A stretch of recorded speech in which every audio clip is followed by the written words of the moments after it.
sem mais delongas, peço que vocês abram a palavra no livro de Gênesis, capítulo 38, versículo 12.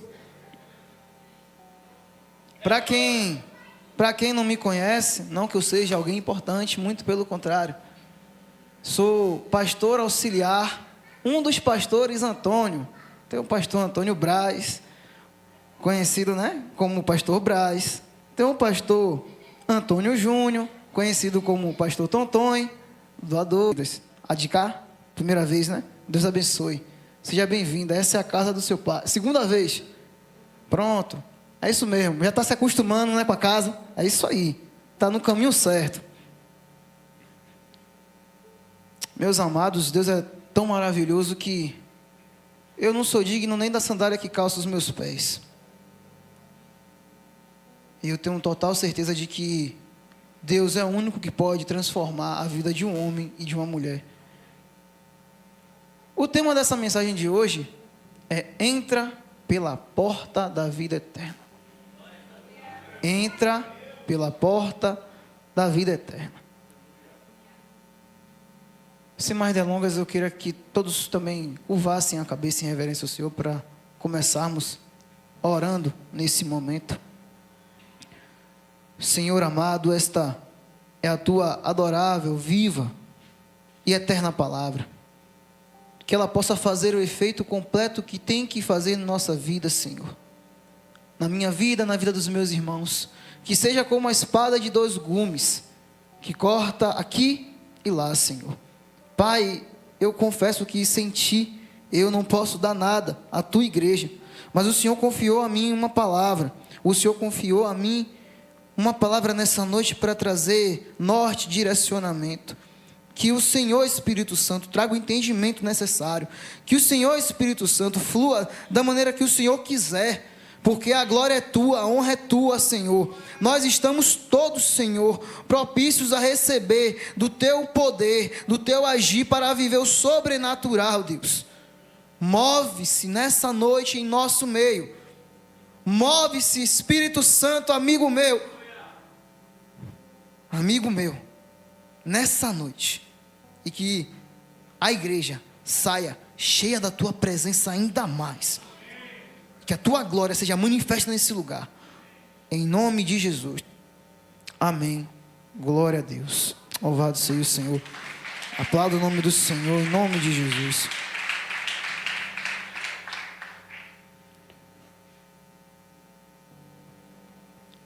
Meus amados, essa palavra é uma palavra que ela tem 3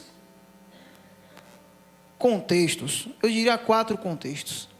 Essa palavra é uma palavra verídica, ela é uma palavra clínica, uma palavra espiritual e uma palavra profética.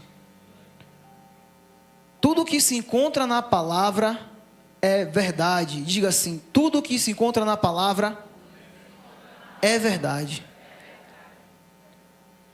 Nós vamos agora entrar em uma história de um príncipe da tribo de Israel.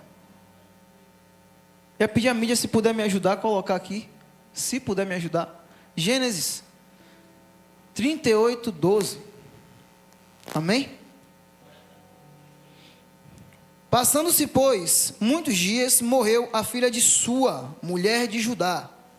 E depois de consolado, Judá subiu aos tosqueadores das suas ovelhas em Timina. E ele e Hira, seu amigo, Adulamita, e deram aviso a Tamar, dizendo: eis que o teu sogro sobe a Timina, repita, Timina, a tosquiar as ovelhas. Então ela tirou de sobre si os vestidos da sua viuvez, cobriu-se com um véu e envolveu-se, e assentou-se à entrada das 2 fontes que estão no caminho de Timina, porque via que Selá já era grande e ela não lhe fora dada por mulher. E vendo-a Judá, teve-a por uma prostituta, porque ela tinha coberto o seu rosto. E dirigiu-se a ela no caminho e disse: vem, peço, deixa-me possuíste. Algumas versões vão falar: deixa-me entrar,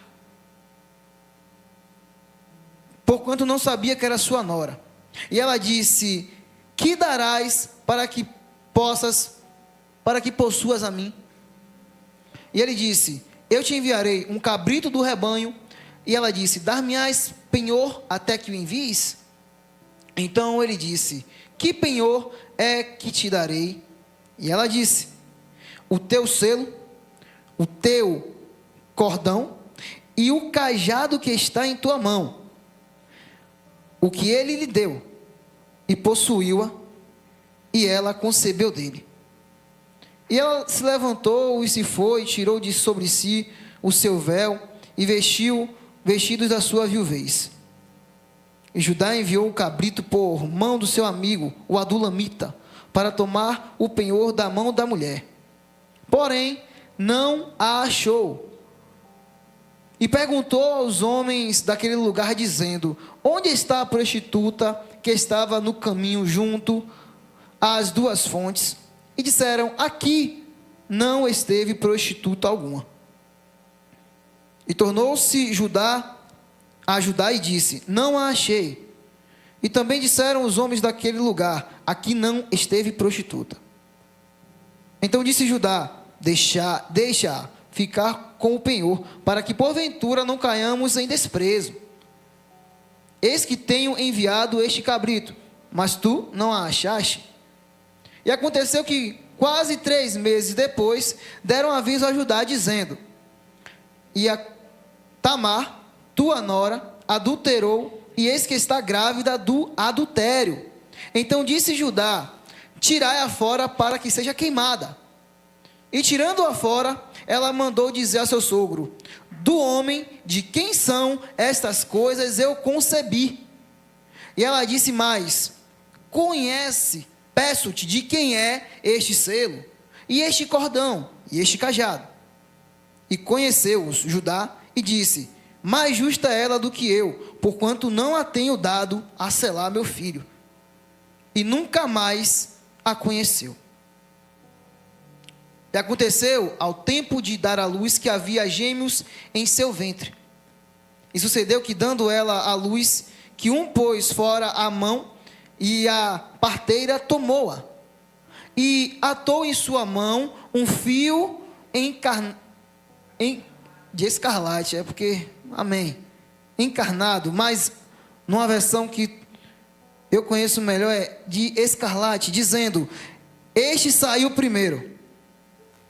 Mas aconteceu que, tornando ele a recolher a sua mão, eis que saiu o seu irmão. E ela disse: como tu tens rompido sobre ti a rotura? E chamaram o seu nome Pérez. E depois saiu seu irmão, em cuja mão estava o fio de escarlate, e chamaram o seu nome Zerá. Amém? Glória a Deus. Foi uma leitura um pouquinho extensa, mas a gente é crente e gosta de ler a Bíblia, né? Eu tenho buscado ler a palavra do Senhor o máximo que eu posso, porque nesses últimos dias o que Satanás quer fazer é justamente tirar a verdade de nossos olhos. Tirar a verdade de nossos olhos é o mesmo que dizer que tirar a luz dos nossos olhos. E sem luz, como é que o corpo vai continuar de pé e em direção ao caminho da vida? Aproveitando que estamos falando nele, Satanás, do hebraico, Ra-Satã, significa o opositor. Satanás, certa vez, contou uma mentira no céu e uma mentira muito similar na terra. E ele foi concebido na verdade. Ele andava diante da verdade. Ele ministrava diante da verdade. Mas ele preferiu se opor à verdade. Ele preferiu ser tudo aquilo que é contrário à verdade. A verdade é luz. A verdade é vida. A verdade é justiça. Mas em determinado momento, ele conseguiu ainda convencer outros a se oporem a essa luz, a viverem uma vida de injustiça. seres perfeitos. E o que nós aprendemos com isso é que para se tornar um belo mentiroso, basta estar diante de toda a verdade. Uma vez que eu não tenho ainda 100% de discernimento para entender que nada está acima da verdade. Porque a palavra é a verdade. E quem é a palavra? Jesus. Uma vez que eu conheço a verdade e eu caio na asneira de achar que eu posso estar acima da verdade, acabou para mim. Eu preciso entender quem é a verdade, conhecer a verdade para me submeter a ela. Mas entrando na palavra de fato, nós começamos a ler sobre a vida de um homem chamado Judá, como eu havia falado, um príncipe, um dos 12 da tribo de Israel, o quarto filho de Jacó. Eu gosto de usar dois termos para poder me referir a dois planos que nós já conhecemos, que é o plano terreno e o plano espiritual. Quando eu falo de plano terreno, eu gosto de usar CPF, porque se relaciona com pessoa física. É eu sendo responsável pelos meus atos que eu tomo. O plano espiritual eu gosto de relatar como pessoa jurídica.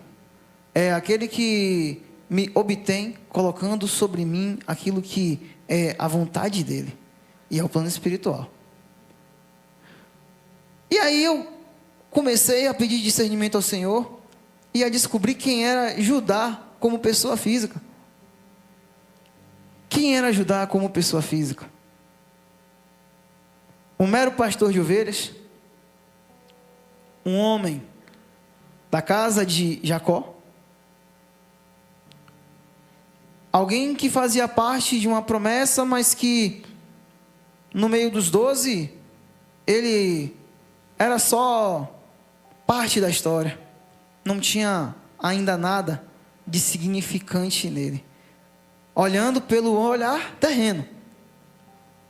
Mas se a gente for olhar na palavra de Deus, quem era Judá, a pessoa jurídica, quem era Judá espiritualmente, a gente vai ver que é totalmente diferente.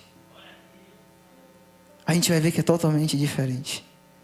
E Judá, ele recebe bênçãos de seu pai, Jacó. Antes de seu pai, Jacó, vir a falecer, ele reúne os 12 filhos e começa a ordenar bênçãos sobre a vida de Judá, sobre a vida dos filhos de Israel por um todo. Judá é aquele que os irmãos o louvarão. Judá, os filhos de teu pai se curvarão diante de ti. Judá, o cetro de Israel não se afastará de sua casa. Judá, o legislador da casa de Israel. E Judá, você e de você virá a semente mais pura que existirá na terra. De você descenderá aquele que há de salvar todos nós. Porque de Judá é que veio a salvação. Só que a gente leu um texto muito extenso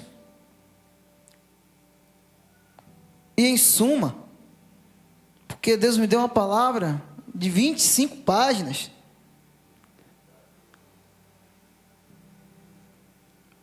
Judá, ele vivia com o seu pai e no meio dos seus irmãos, de sua parentela.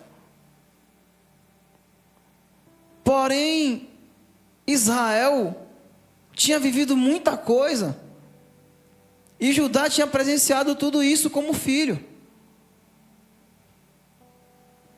Israel tinha passado por muitos revés, por conta talvez também de suas ações, como Jacó. E Judá estava naquele meio ali também. O início desse capítulo que nós lemos vai dizer que Judá, ele se aparta da casa de seu pai. Porque no ambiente em que Israel se encontrava era um ambiente de morte. E Judá não queria mais viver naquele ambiente de morte.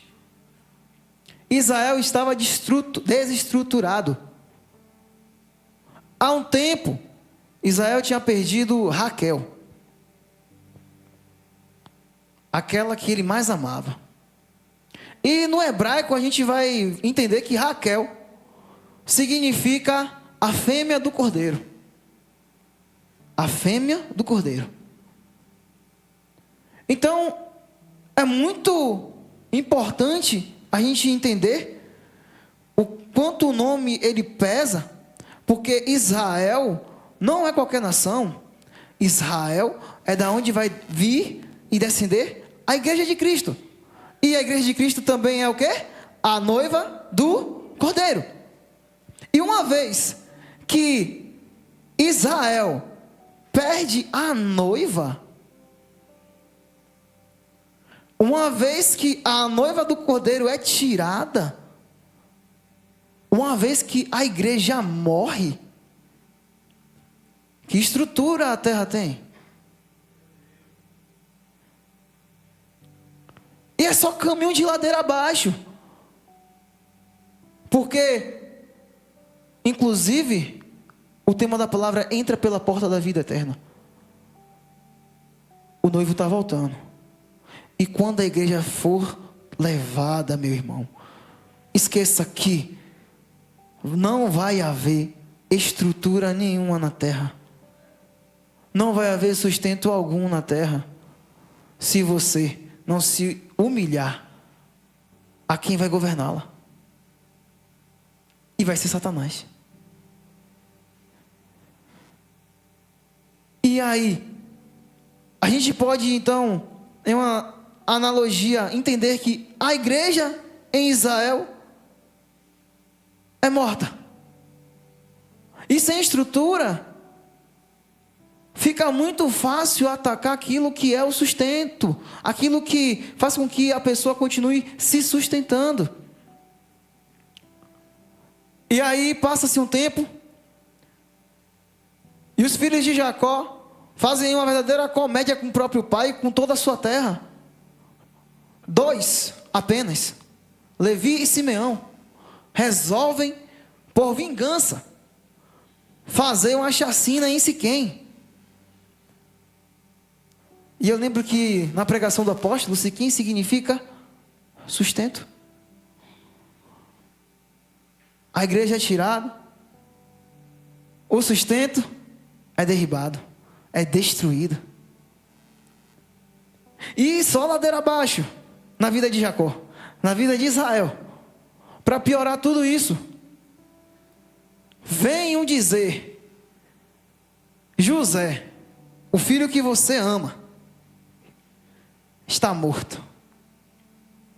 E José significa Deus multiplica. E aí não tem mais jeito para Jacó. Jacó fala: acabou. Só que eu tenho uma coisa para dizer a você: Deus não se esqueceu. Porque Deus não é homem e nem filho do homem para que minta. Quando Deus cumpre uma promessa, é porque Ele não precisa prometer nada. Ele cumpre em todo o tempo. A gente que fica esperando: Deus me prometeu, eu vou chegar lá. Deus já está lá, Ele já está cumprindo. Eu posso talvez não estar vendo ainda aqui, mas vai acontecer. E basta eu ter fé que vai acontecer. Se Deus te prometeu, meu irmão, vai acontecer.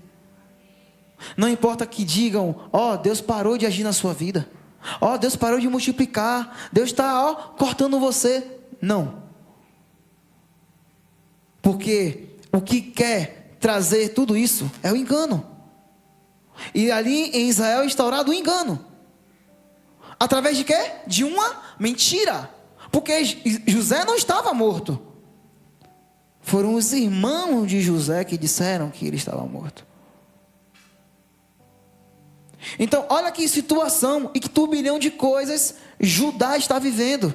Porque, inclusive, Judá estava dentro de uma cena em que os seus irmãos, quando José está chegando, se levantam para matar José. E é Judá que fala: opa, não façamos isso contra nosso sangue. Vamos vendê-lo. Vamos vendê-lo. Passa então a caravana e fala: ó, vamos vendê-lo. Porque ele sabia quem eram os irmãos dele. Os irmãos dele tinham acabado de assassinar toda uma nação de homens. Disse quem? 2 apenas. Então ele fala: vamos vendê-lo. E tem gente que pode até pensar: ah, mas Judá compactuou para vender José. Mas José ir para o Egito era parte do plano pessoa física ou pessoa jurídica de Deus? Quando a gente não entende o mover no mundo espiritual de Deus, a gente fica se questionando um monte de coisa. E nossos questionamentos nos fazem retroceder ou retardar aquilo que é o plano de Deus. Judá está nessa situação. E isso cansa. Porque ele não consegue conciliar e trazer os irmãos para ele. Ele também não tem o amor do pai, porque o pai amava José mais do que a todos. Então ele fala: eu preciso sair daqui. Eu preciso sair desse lugar. Então Judá sai, e a palavra vai dizer que ele se encontra com Hira, um adulamita, aquele que gosta de adular. Não, é isso aí não. Hira, descendente de Adulão. Adulão ou adulamita vai dizer em hebraico refúgio, esconderijo, justiça do povo. Tudo que Judá queria. Judá se sentia injustiçado porque o seu pai não amava como talvez um filho queria que amasse. Porque todos nós somos filhos, alguém nos gerou. E qual é o filho que gosta de ver o pai dando atenção mais a um do que ao outro? Então ele queria justiça. Só que a justiça que ele estava querendo era a justiça do homem. E o homem não é justo. A palavra vai dizer que não há sequer um justo. Ele queria a justiça do homem, ao invés de querer buscar a justiça de Deus.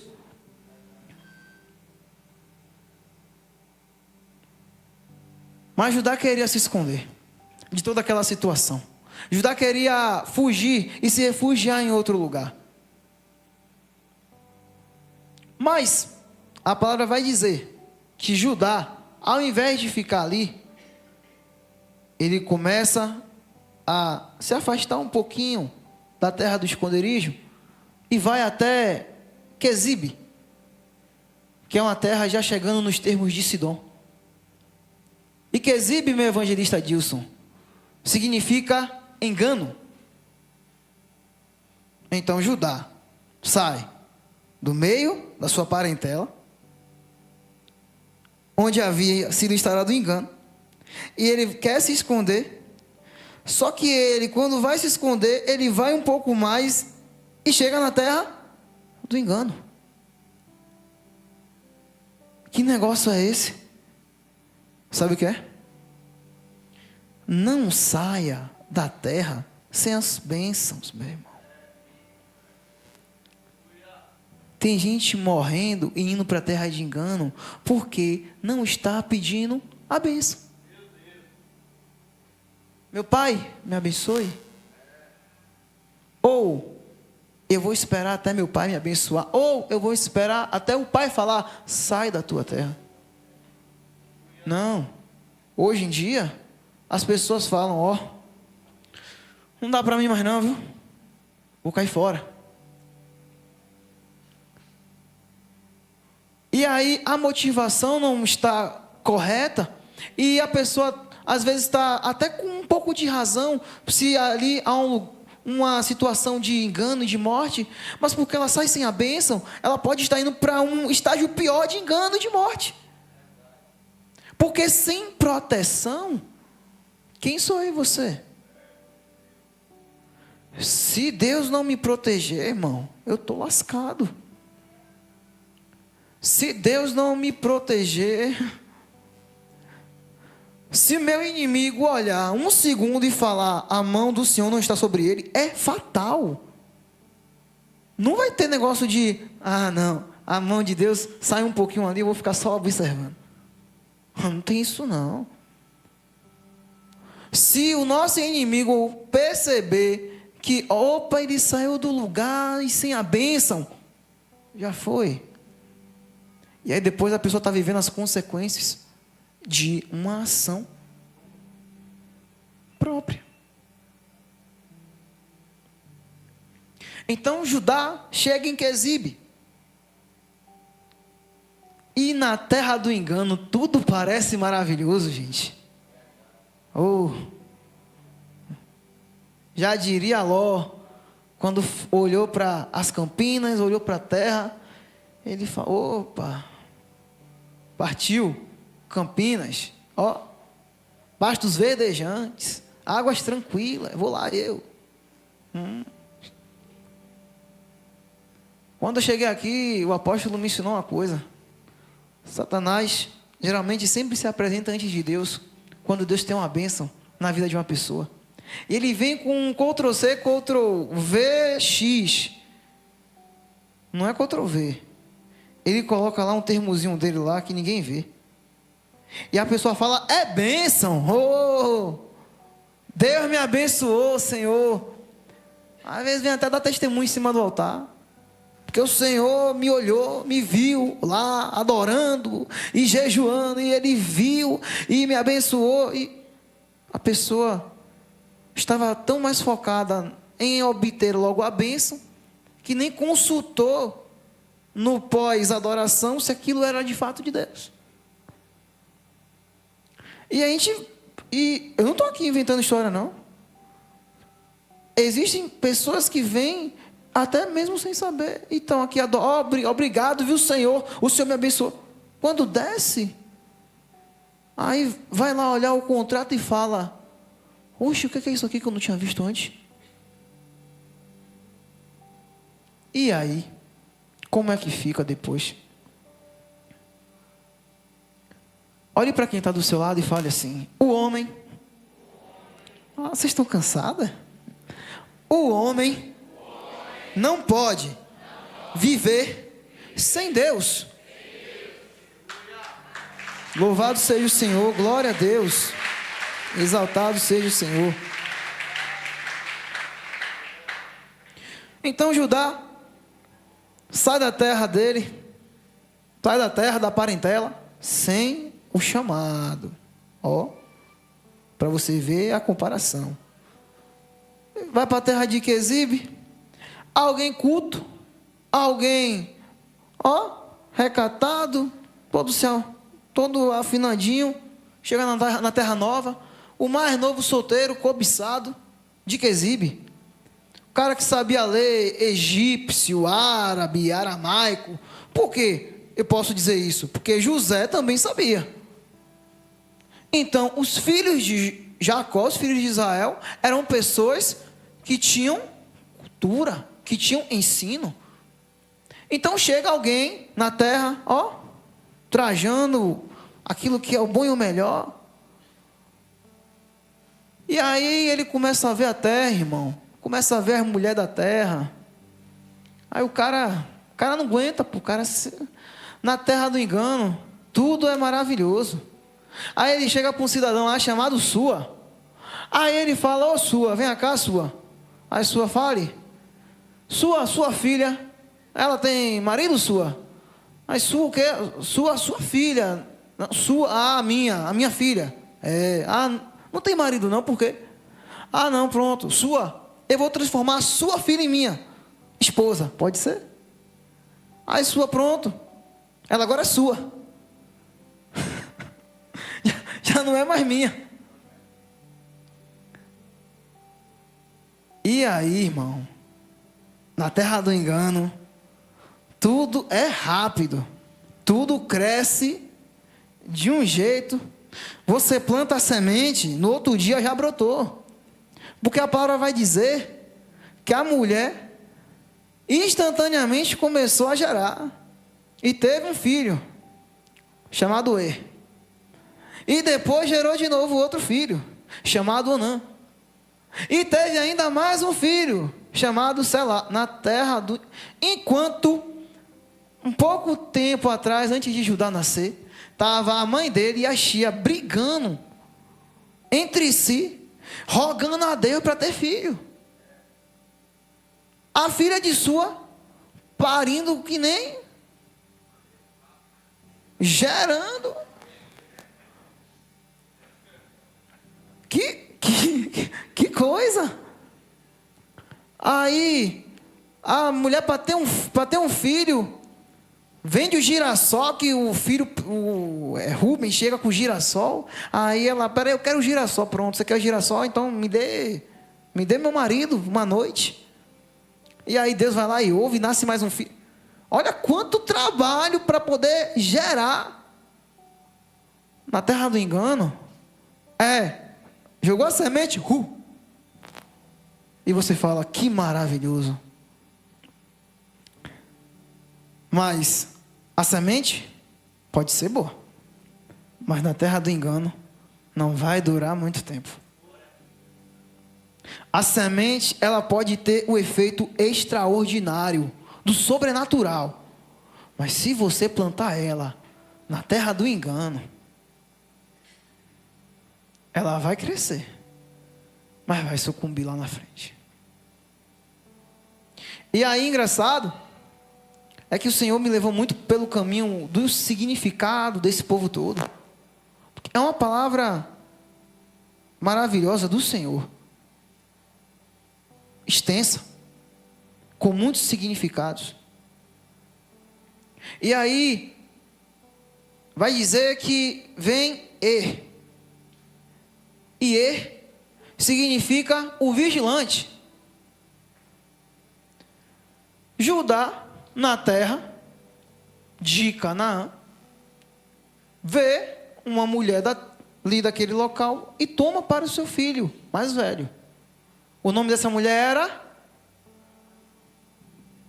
A pastora não pode falar não, né? Fica fácil. Quem? Tamar. E aí, Er casa-se com Tamar. Só que aí a palavra vai dizer que Er foi mal aos olhos do Senhor. E que Deus mesmo o matou. Só que o cara é vigilante, pô. Que negócio é esse? O vigilante que não vigiou nada. O vigilante que não vigiou coisa nenhuma. Então, meu irmão, se você não vigiar, esqueça. Se você não vigiar sobre aquilo que Deus tem te dado, porque inclusive deve ter, pegado a moça, maltratado a moça, fez aquilo que não era agradável aos olhos do Senhor. Mas a semente se mostrou forte, a semente vingou.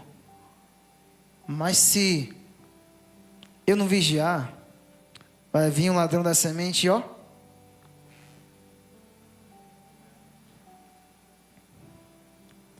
Aí Judá fala para Onã: case-se com a esposa do seu irmão, para fazer com que a semente dele venha germinar. Porque naquele tempo tinha isso.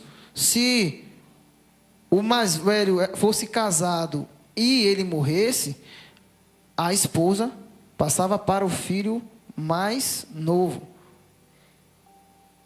Só que aí Onã, que também tem um significado interessante, que significa vigorosidade. O vigoroso. Onã também vai lá e faz uma estupidez diante dos olhos do Senhor. Enquanto ele estava lá na arte do conhecimento, que a palavra vai nos ensinar que conhecer significa ter relação. Quando ele está lá na arte do conhecimento, na vigorosidade, ele tinha a semente e tinha a terra diante dele. Ao invés dele plantar na terra para a terra gerar, o que ele fazia? Jogava a semente fora. Aí eu vou conjecturar. Aí Deus olha para isso e fala: peraí, deixa eu olhar isso aqui de novo. Aí vem uma, duas, não, peraí, pô. E aí o vigoroso cai fora também. Por quê? Não deu valor à semente. Ah, irmãos, isso é tremendo, porque nós estamos em um ano de frutos saudáveis. Frutos saudáveis que serão gerados quando eu tiver uma semente que é boa, uma semente que vai mover o sobrenatural, e eu vou plantar, e ela vai dar fruto saudável. Mas se eu for que nem aqui o vigoroso, eu estou correndo um sério risco de não fazer aquilo que é o tema da palavra: entrar pela porta da vida eterna. Olha quanta gente já morreu nessa conversa. Para completar a decepção de Judá, porque entenda, quando você for para a terra do engano, no início vai ser flores, mas você vai se decepcionar. Sabe por quê? A filha de sua morre também. O cara chega na terra, parece que começa tudo a dar certo, tudo dando certo, e aí simplesmente tudo começa a desmoronar. Os filhos morrem, a mulher morre. Tudo começa a desmoronar na vida de Judá. Só sobrou a sementinha, Selá, que a palavra vai dizer que ainda era muito jovem para poder se relacionar com Tamar. E aí, fazendo uma conta muito simples, muito fácil, se a gente colocar 1 ano e meio de uma gestação para outra, mais o tempo de crescimento dos dois, a gente vai levar aí uns... E também considerando que para um homem casar-se naquela época, vamos botar aqui na faixa de 15 anos de idade, porque naquele tempo era diferente. Judá ficou mais ou menos quanto tempo na terra do engano? Quem acerta a chutar aí? Quem? Quantos anos? Alguém? Alguém quer? Jussenberg está olhando para mim ali com cara de que quer falar. Mais ou menos uns 20 anos. E quem foi outra pessoa que ficou 20 anos sendo enganado? Aí, quem acerta a chutar essa agora aí? Hã? Quem? Jacó? Quer dizer que então, quando eu saio sem a bênção, o que me acompanha é a maldição? Olha aí. Se eu saio sem a bênção, aquilo que perseguia a geração antiga, vai me perseguir também, gente. Meu Deus. E aí ele está ali vivendo na terra do engano. E depois que a esposa dele morre, ele decide então voltar para onde ele não deveria ter saído. A palavra entra naquela parte que nós começamos a ler, no versículo 12. A mulher dele morre e ele é confortado. Uma vez também foi pregado aqui sobre conforto, viu? Quando Jesus estava no Getsêmani e um anjo o confortava. E confortar é ser moído. Na palavra de Deus é ser moído. Conforto não é não, é levanta, volta para o seu lugar, volta para onde você estava. Volta para o lugar onde você estava sendo abençoado, aonde você tinha que fazer a diferença.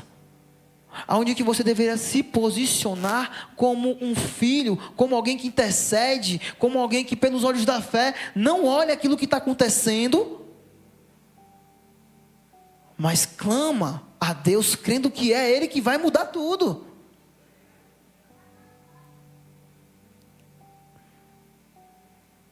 Então ele volta, e a palavra vai dizer que ele está indo em direção a Timina, a terra de Timina.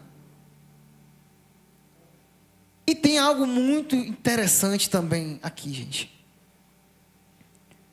Timina era irmã de Lotã, segundo a palavra de Deus vai falar em Gênesis 36. Lotã era filho de Seir, oreu daquele lugar, que era conhecido anteriormente como Uz dos caldeus. E quem tinha passado lá, depois de se despedir do seu irmão, foi Esaú. E Esaú suscitou a sua geração ali. Então, na palavra de Deus, vai citar duas mulheres, dentre os sheiks da casa de Esaú.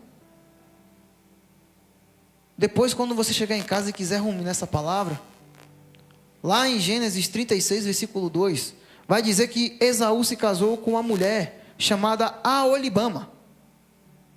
E essa mulher chamada Aolibama é contada como um sheik, como alguém que tinha respeito sobre aquela geração. A outra também que é contada é justamente Timina. Só que 1 Crônicas 1:39 vai me contar que Timina é filha de Elifaz. Elifaz é filho de Esaú. Então, para poder somar o que está acontecendo, Seir tinha algumas esposas. E o filho de Esaú toma uma dessas esposas de Seir e causa um adultério. Nesse adultério nasce Timina. Só que aí a palavra de Deus também vai contar que Timina vira concubina de Elifaz. O adultério produziu alguém. Esse alguém cresceu e virou concubina do próprio pai.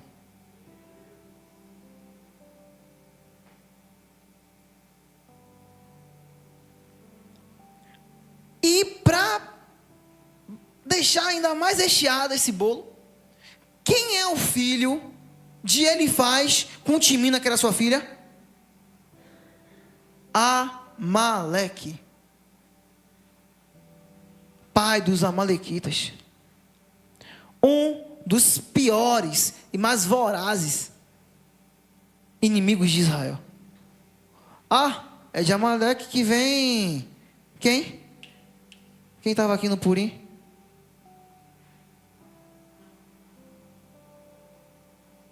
É de Amaleque que vem aquele outro rei, que um certo rei não quis meter a espada quando Deus mandou.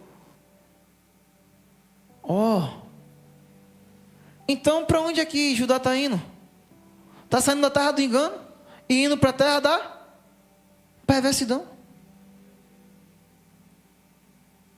Só que Deus, Ele é tão maravilhoso, meu irmão, que Ele usa as coisas loucas para confundir as sábias.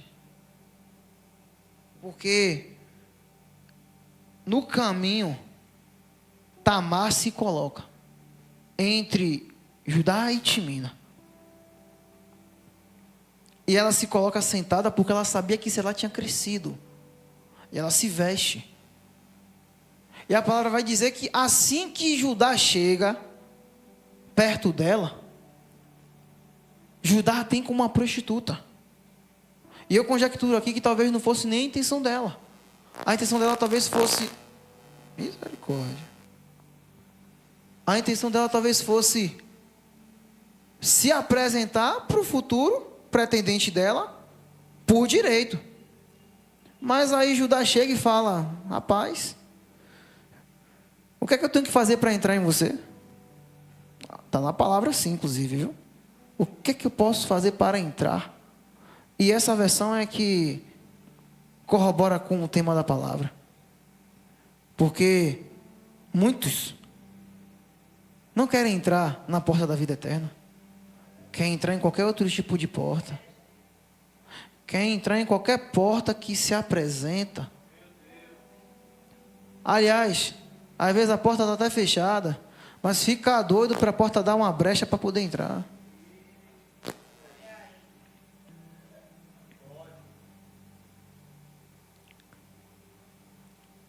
E é por isso que Deus é tremendo. Porque ali vai acontecer também uma outra situação desastrosa. Ele, sem saber, acaba entrando em sua nora. Eu já vi que acabou. Mas me dê 10 minutos aí, só para concluir, em nome de Jesus. Eu posso? Amém? Ou vocês querem ir embora? Senão a gente fica aqui, a gente termina aqui e deixa para o próximo que vier. Mas voltando, gente. Judá, ele entra em sua nora. Mas Deus é misericordioso, porque ela foi injustiçada. Era para ele ter dado selar a ela. Mas ele não quis fazer isso. Porque ele estava achando que a culpada era ela do filho ter morrido. Enquanto foram os filhos perversos que morreram por conta de suas ações. Quando o cara está na terra do engano, ele começa a inverter os valores. Ele vê quem é certo como errado, quem é errado como certo. E não tem como fazer justiça. Aí alguém que estava tanto buscando justiça, agora gera injustiça. Na hora de você tirar 10, porque você fala: poxa, me deram 10 minutos, glória a Deus, obrigado. Na hora que você fala: rapaz, fulano foi ingrato comigo, ao invés de você gerar gratidão na vida de outra pessoa, você gera ingratidão. Então, olha que coisa louca. Tamar não tinha nada a ver. Inclusive, a Bíblia vai deixar também claro, ou melhor, não vai relatar a descendência de Tamar, como faz com a filha de Sua, que era do povo cananeu. E por que isso é importante? A gente vai chegar lá. A questão é que agora Tamar tem alguns elementos peculiares para comprovar sua justiça.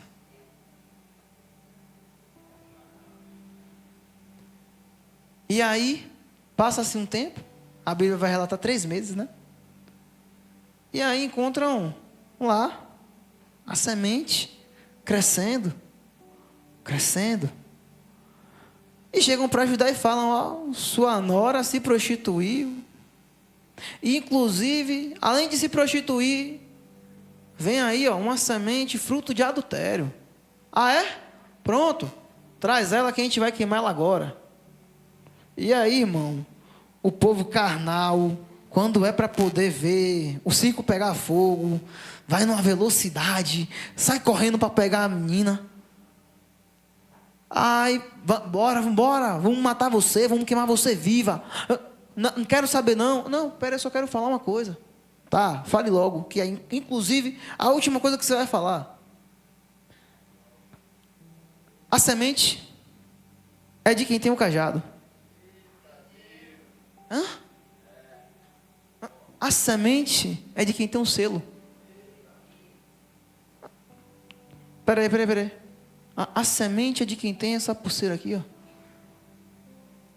Ah. Peraí, que agora o negócio ficou sério.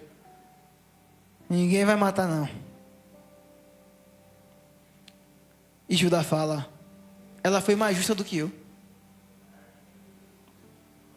ela foi mais justa do que eu. E a palavra vai também dizer e deixar claro que ele nunca mais a conheceu. Mas ali foi gerado um fruto. Ou melhor, 2. Porque se na terra do engano gera com velocidade, na terra de justiça pode demorar um pouquinho para gerar. Mas quando gera, é dupla honra. Louvado seja o Senhor.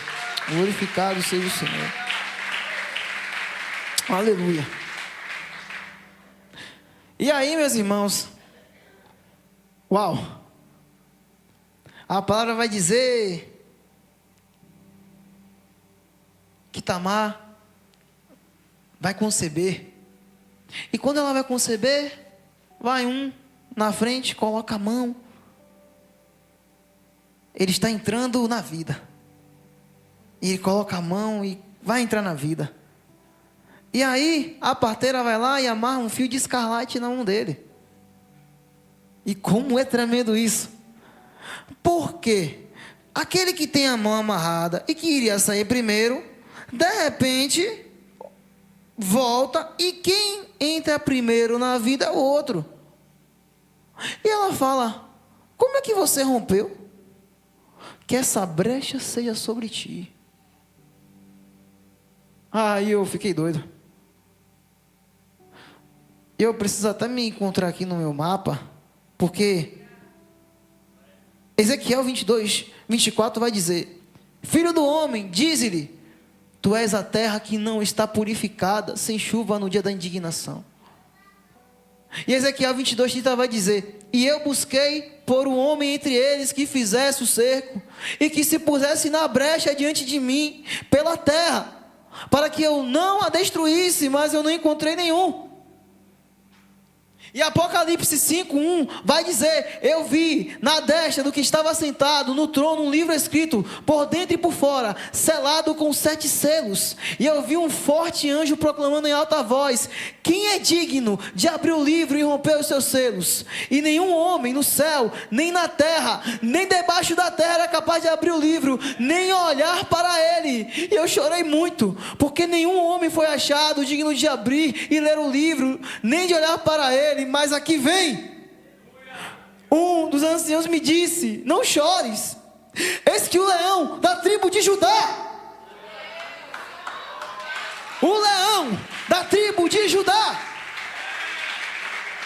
glória a Deus, eis que o leão da tribo de Judá, ele é digno. Judá tinha selo, mas não era digno. Salmão tinha selo, mas não era digno. Esrom, todos eles. Davi tinha cajado, tinha selo, mas não era digno. Nenhum deles era digno. Mas o leão da tribo de Judá, oh, e como é forte isso, meus irmãos, porque aquilo representa eu e você. Porque só existem dois: o primeiro Adão e o segundo Adão.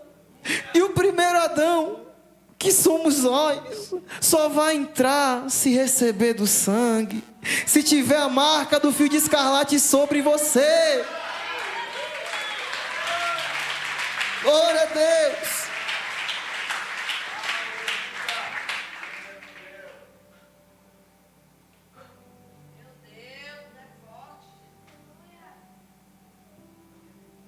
Por isso que é muito impactante, gente. É muito impactante. Porque houve alguém que entrou primeiro.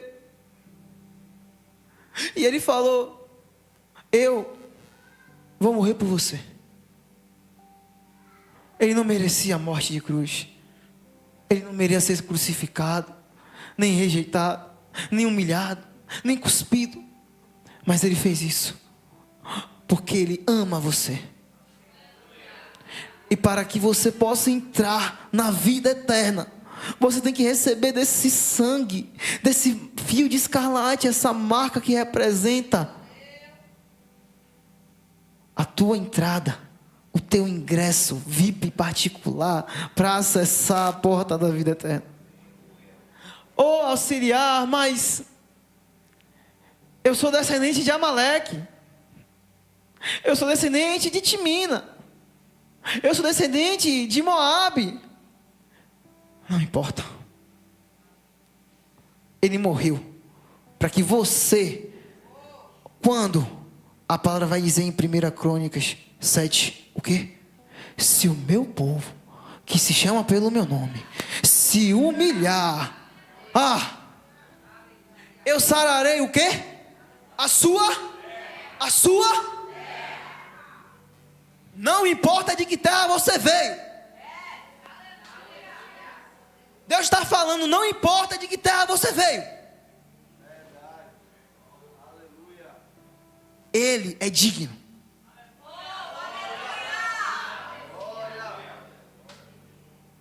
E essa palavra, ela não é uma palavra em vão.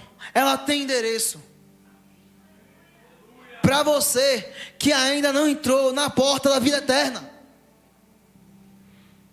Ou para você que acha que porque é filho de Judá, ou seja, porque você está achando que é cristão, você que está achando que está aqui vindo para a igreja, vai ter acesso. Se humilhe diante de Deus. Entre pela porta da vida eterna.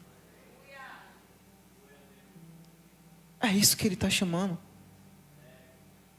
É para isso que Ele está chamando. E para também eu ter acesso à porta da vida eterna, eu preciso dar valor à semente que Ele coloca em minhas mãos.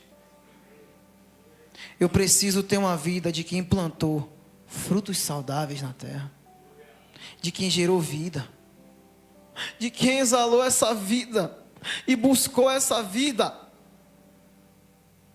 que Ele nos deu, sem nós merecermos. Não era para nenhum de nós estarmos aqui. Uma vez que o homem e a mulher tomaram do fruto, eles se tornaram conhecedores do bem e do mal.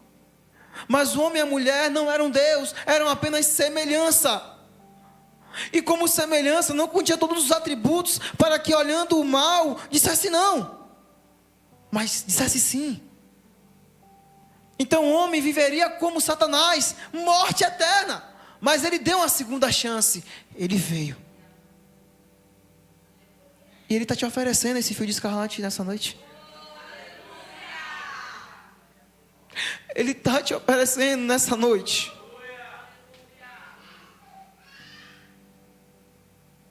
E não foi barato. Esse fio de escarlate representa o sangue dele sobre a sua vida. Louvado seja o Senhor. Fiquem de pé, irmãos. Eu louvo a Deus por essa